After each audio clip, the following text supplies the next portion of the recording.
বলিউডের জনপ্রিয় সঙ্গীতশিল্পী অভিজিৎ ভট্টাচার্য ফের বেফাঁস মন্তব্য করে বিতর্কে জড়ালেন। এবার তিনি ভারতের জাতির জনক মহাত্মা গান্ধীকে পাকিস্তানের জনক বলে আখ্যায়িত করেন। তার এই মন্তব্য শুধু বিতর্ক নয়, তাকে আইনি জটিলতায়ও ফেলেছে। বিস্তারিত জুনায়েদ আহমেদ সৈকতের ডেস্ক রিপোর্টে।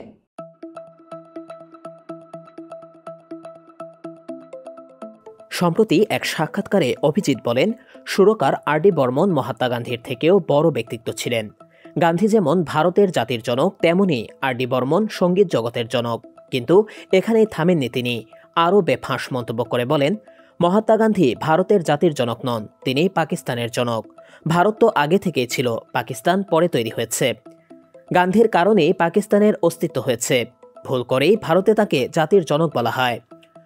অভিজিতের এই মন্তব্য মুহূর্তেই সমালোচনার ঝড় তোলে। সামাজিক যোগাযোগ মাধ্যম থেকে শুরু করে রাজনৈতিক মহল ও সাধারণ মানুষ সকলেই তার বক্তব্যের বিরোধিতা করেছেন।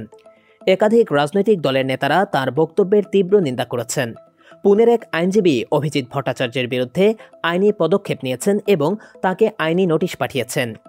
আইনজীবীর অভিযোগ, অভিজিৎ মহাত্মা গান্ধীর মতো একজন মহান ব্যক্তিত্ব সম্পর্কে অসম্মানজনক মন্তব্য করেছেন, যা সামাজিক শান্তি বিঘ্নিত করতে পারে। নোটিশে তাকে অবিলম্বে ক্ষমা চাইতে বলা হয়েছে, অন্যথায় ফৌজদারি মামলা করার হুঁশিয়ারি দেওয়া হয়েছে। অভিজিৎ অবশ্য বিতর্কিত মন্তব্য করার জন্য নতুন নন। অতীতে তিনি বলিউড তারকা শাহরুখ খান, সালমান খান, রণবীর কাপুর সহ অনেক তারকার বিরুদ্ধে নানা মন্তব্য করে শিরোনামে এসেছেন। কিন্তু এবারের মন্তব্যটি আগের তুলনায় আরও বড় আকারে বিতর্ক তৈরি করেছে।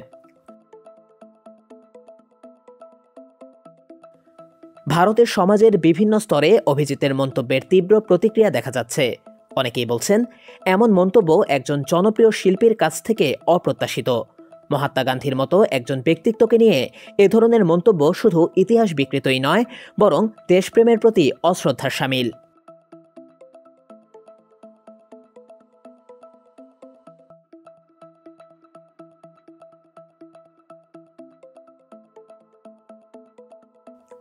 অভিজিৎ ভট্টাচার্যের এই মন্তব্য তার ক্যারিয়ারে নেতিবাচক প্রভাব ফেলতে পারে বলেই ধারণা করা হচ্ছে। তবে গায়ক এখনও এ বিষয়ে প্রকাশ্যে কোনো মন্তব্য করেননি।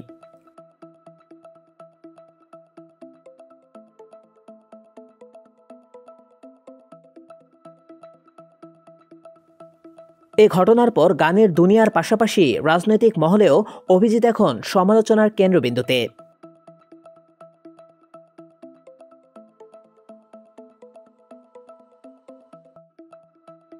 মহাত্মা গান্ধীর নামে বিতর্কিত মন্তব্য তাকে আরও কতটা সমস্যায় ফেলতে পারে তা সময় বলে দেবে।